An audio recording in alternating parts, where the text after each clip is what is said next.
사도신경으로 우리의 신앙을 고백하며 새벽 예배 하나님께 올려드리겠습니다.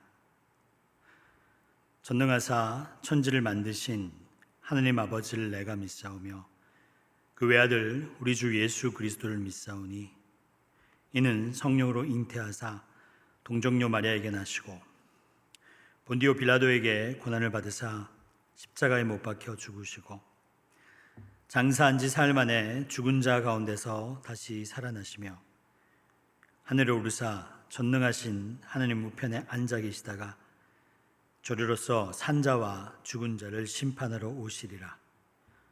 성령을 믿사오며 거룩한 공예와 성도가 서로 교통하는 것과 죄를 사하여 주시는 것과 몸이 다시 사는 것과 영원히 사는 것을 믿사옵나이다. 아멘.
마음속에 시험을 받을 때와 무거운 근심이 있을 때에 주께서 그때도 같이 하사 언제나 나를 도와주시네.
이 시간 우리에게 주시는 하나님의 말씀은 예레미야 25장 1절에서 11절까지의 말씀입니다. 유다의 왕 요시아의 아들 요야김 넷째 해 곧 바벨론의 왕 느부갓네살 원년에 유다의 모든 백성에 관한 말씀이 예레미야에게 임하니라. 선지자 예레미야가 유다의 모든 백성과 예루살렘의 모든 주민에게 말하여 이르되 유다의 왕 아몬의 아들 요시아 왕 13째 해부터 오늘까지 23년 동안 여호와의 말씀이 내게 임하기로 내가 너에게 꾸준히 일렀으나 너희가 순종하지 아니하였느니라. 그러므로 여호와께서 그의 모든 종 선지자를 너에게 끊임없이 보내셨으나 내가 순종하지 아니하였으며 귀를 기울여 듣지도 아니하였도다. 그가 이르시기를 너희는 각자의 악한 길과 악행을 버리고 돌아오라. 그리하면 나 여호와가 너희와 너희 조상들에게 영원부터 영원까지 준 그 땅에서 살리라. 너희가 다른 신을 따라다니며 섬기거나 경배하지 말며 너희 손으로 만든 것으로서 나의 노여움을 일으키지 말라. 그리하면 내가 너희를 해하지 아니하리라 하였으나 너희가 내 말을 순종하지 아니하고 너희의 손으로 만든 것으로서 나의 노여움을 일으켜 스스로 해하였느니라. 여호와의 말씀이니라. 그러므로 만군의 여호와께서 이와 같이 말씀하시니라. 너희가 내 말을 듣지 아니하였느니라. 보라, 내가 북쪽 모든 종족과 내 종 바벨론의 왕 느부갓네살을 불러다가 이 땅과 그 주민과 사방 모든 나라를 쳐서 진멸하여 그들의 놀램과 비웃음거리로 되게 하며 땅으로 영원한 폐허가 되게 할 것이라. 여호와의 말씀이니라. 내가 그들 중에 기뻐하는 소리와 즐거워하는 소리와 신랑의 소리와 신부의 소리와 맷돌 소리와 등불빛이 끊어지게 하리니 이 모든 땅이 폐허가 되어 놀랄 일이 될 것이며 이 민족들은 70년 동안 바벨론의 왕을 섬기리라. 아멘. 우리 함께 기도하겠습니다. 하나님 아버지, 하나님은 우리가 알아야 할 모든 것을 성경에 빠짐없이 기록해 두었습니다. 오늘도 우리가 말씀 안에 거하길 원합니다. 주님을 더 깊게 알게 하시고 주님과 친밀하게 사귀게 하여 주옵소서. 이것이 우리의 신앙의 목적이 되게 하여 주시옵소서. 우리가 길을 잃거나 곁길로 들어설 때 어떻게 해야 하는지, 실패할 때 어떻게 회복해야 하는지도 주님 말씀을 통해서 그 길을 찾게 하여 주시옵소서. 말씀의 하나님, 말씀이 나의 유일한 기준이 되어 지혜롭게 겸손한 우리가 되게 하여 주옵소서. 그럴 때 모든 문제 가운데서 하나님의 뜻을 바르게 분별하여 분명히 깨달을 줄 믿습니다. 날마다 주님이 우리에게 주신 말씀에서 인생의 답과 길을 찾도록 우리의 영적인 눈을 열어 주시옵소서. 주 예수 그리스도의 이름으로 기도드립니다. 아멘. 할렐루야. 여러분 반갑습니다. 오늘은 버리고 돌아오라 라는 제목으로 하나님의 말씀을 나누도록 하겠습니다. 나이 든 사람들은 세월이 지나간다는 것을 어떻게 느낄까요? 저는 이 문장 하나로 아마 그것이 담겨 있다고 생각합니다. 그 아이가 그렇게 컸어. 이 문장 안에 뭔가 느껴지시지 않나요? 그 아이가 그렇게 컸어라는 말 안에 그 사이에 우리는 크지 않았거든요. 우리는 늙고 낡아지게 됩니다. 그리고 세월은 빨리 지나갑니다. 성도 여러분, 시간을 사는 데 있어서 세상에는 두 종류의 사람들이 있습니다.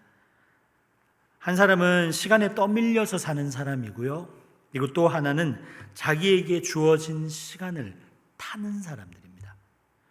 가끔 인생을 잘 산다라는 이야기를 할 때 파도 타는 서퍼들이 떠오릅니다. 큰 파도가 일어요. 수영을 못하는 사람들에게는 무서움으로 다가옵니다. 압도적이니까.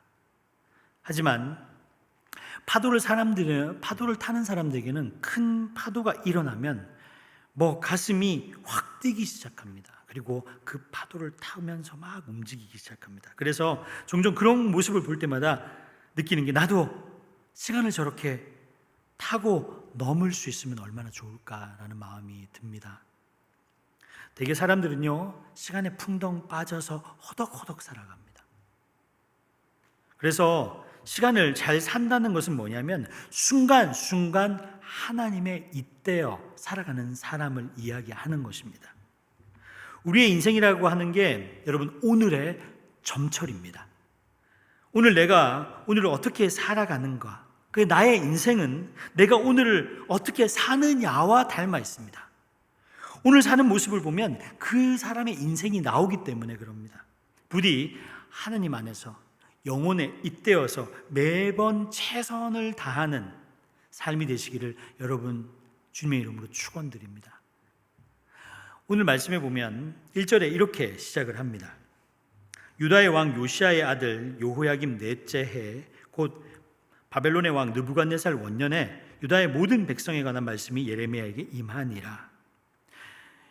1절 말씀에서 좀 특이한 게 있습니다. 그게 뭐냐면은 되게 예언이 임한 말씀을 보면 어떤 왕 몇 년 이렇게 적혀 있죠. 근데 하나가 더 있어요. 바벨론 한 원년 이렇게 적혀 있습니다. 즉 침략을 당하는 나라와 그리고 침략하는 나라의 왕들이 나란히 열거되어 있습니다. 왜 그럴까요? 이 해가 매우 중요한 해이기 때문에 그렇습니다. 그 해에 예레미야에게 임한 말씀이 뭔지 한번 차근차근히 보도록 하겠습니다. 3절입니다. 유다의 왕 아몬의 아들 요시야의 왕 13째 해부터 오늘까지 23년 동안 여호와의 말씀을 내게 임하기로 내가 너희에게 꾸준히 일렀으나 너희가 순종하지 아니하였느니라. 요시야 13년 즉 주전 627년 무렵인데요. 이때부터 23년 동안 예레미야가 꾸준히 주님의 말씀을 전합니다. 그러나 23년 동안 나는 전했고 너희는 듣지 않았다라고 얘기를 합니다. 여러분 23년 동안 말씀을 전했는데 아무도 들을 생각이 없이 이러고 있다. 그럼 얼마나 답답할까요? 설교자가 앞에 섰어요. 근데 막 말씀을 들으려고 하는 총총한 눈빛이 아니라 냉랭한 마음으로 계속 듣고 있으면 그 설교자는 얼마나 괴로울까요? 23년이라고 얘기했어요. 그럼에도 불구하고 말하지 않을 수 없는 것이 예언자의 운명입니다. 그래서 여러분 너희가 내 말에 순종하지 않았다라고 얘기를 하잖아요. 그래서 여기서 순종이란 말은 영어로 obedience, 즉 obeidance라는 말, 즉 순종이란 말은 라틴어 아우디레라는 말에서 나왔습니다. 이 아우디레라는 말은 듣다라는 뜻입니다. 순종은 듣는 데서부터 시작합니다. 귀담아 듣는 것을 의미합니다. 예언자를 통해서 하나님이 그 백성에게 하셨던 말씀, 그 메시지를 너희들은 들으라 라고 얘기를 한 겁니다.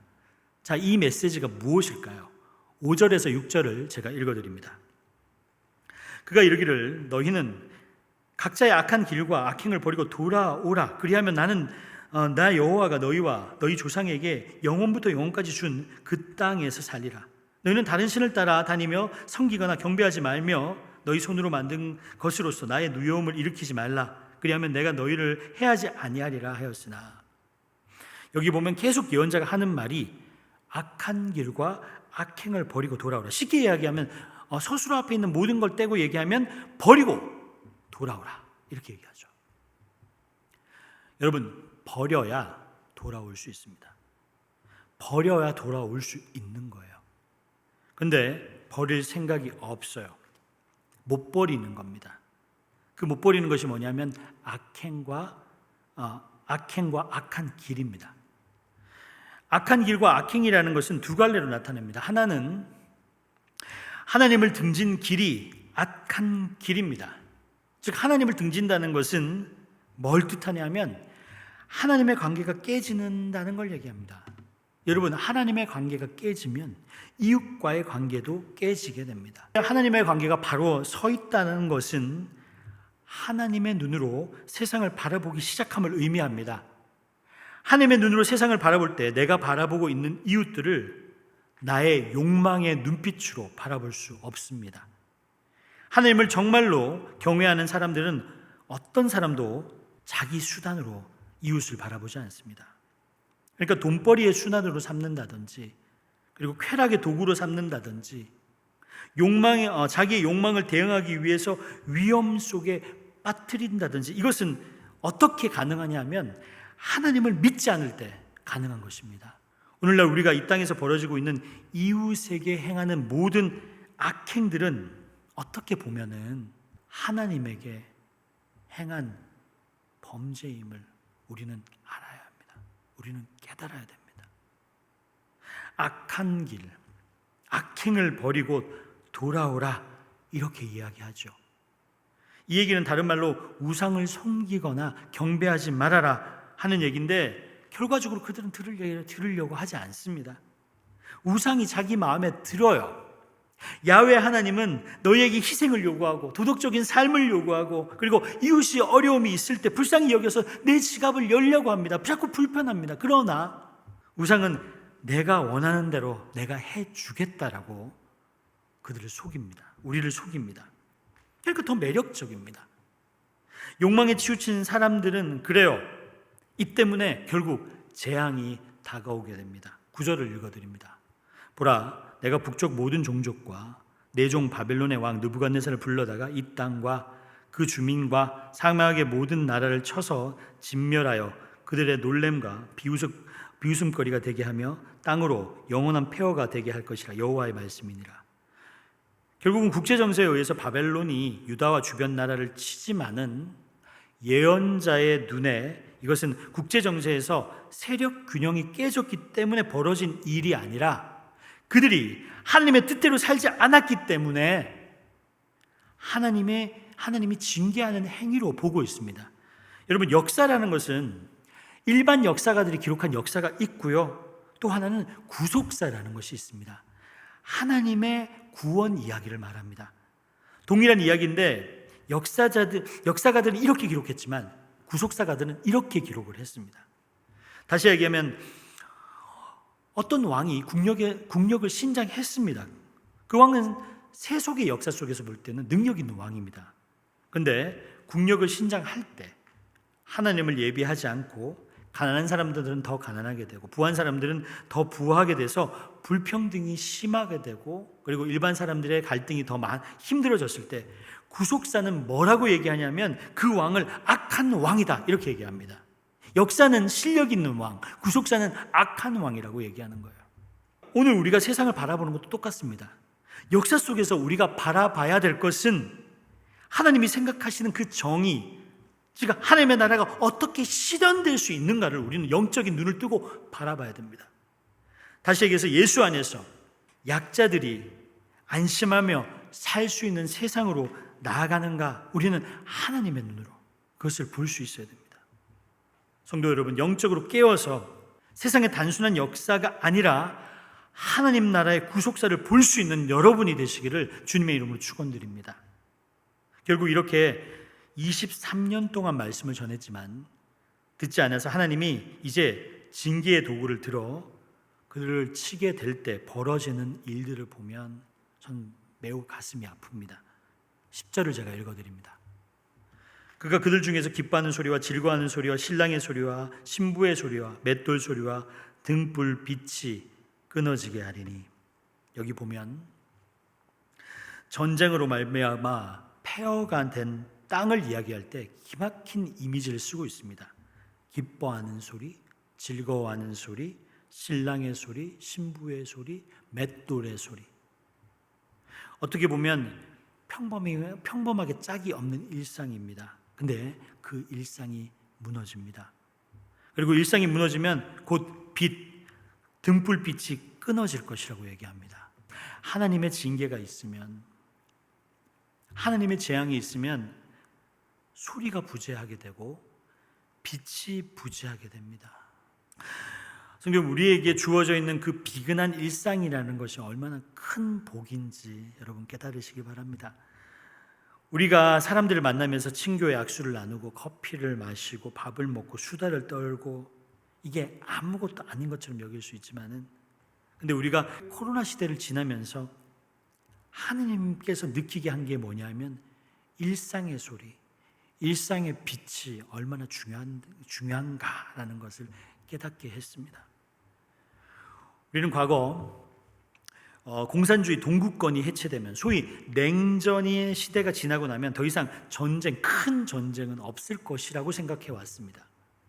그러나 지금 러시아의 우크라이나 침공으로 말미암아 전쟁의 위협이 언제나 다가올 수 있는 것을 봤습니다. 전쟁은 수없이 많은 사람들을 죽음으로 내몰고 있습니다. 이 모든 전쟁의 원인은 무엇이냐면 주님이 주신 말씀에 귀 기울이지 않았기 때문입니다. 끝없이 그러면 안 된다고 얘기했는데 그 소리를 들으려고 하지 않았습니다. 그래서 이런 일이 벌어졌습니다. 하나님의 말씀에 귀를 막는 순간 우리는 이웃을 고귀한 존재로 보지 않고 목적이 아닌 수단으로 대하게 되는 거고, 그 수단으로 대하는 일이 극대화되게 되면 어떤 일이 벌어지냐면 전쟁이 일어나게 되는 것입니다. 어떤 전쟁도 여러분 정의로운 전쟁은 없습니다. 전쟁은 악합니다. 하나님은 죽음의 신이 아니요 생명의 하나님입니다. 그렇게 하나님은 전쟁을 싫어합니다. 그런데 끝까지 하나님의 말씀을 듣지 않는 이들은 결국 전쟁을 벌이게 되고 하나님은 그것을 안타깝게 바라보게 될 것입니다. 사랑하는 성도 여러분, 우리가 돌아설 수 있는 최초가 뭐냐면 바로 듣는 겁니다. 귀담아 듣는 것, 말씀에 우리는 귀를 열어야 합니다. 말씀에 귀가 열렸을 때 우리는 악에서 악행을 버리고 되돌아설 수 있습니다. 되돌아서서 우리는 구속사에 참여할 수 있습니다. 하나님의 영이 있대요 매일매일을 살아낼 수 있습니다. 그럴 때 우리의 가족이, 그리고 여러분의 자녀가 예수님을 닮아가는 삶을 살아가게 될 것입니다. 오늘 우리의 영적인 삶을 살아냅시다. 하나님께서 보여주신 영적인 눈을 뜨고 구속사적인 삶을 살아냅시다. 그리하여 하나님께서 원하시는 그 나라를 바라보며 나갈 수 있는 여러분이 되시기를 주님의 이름으로 축원드립니다. 주님께서 가르쳐준 기도로 오늘 예배를 마치도록 하겠습니다.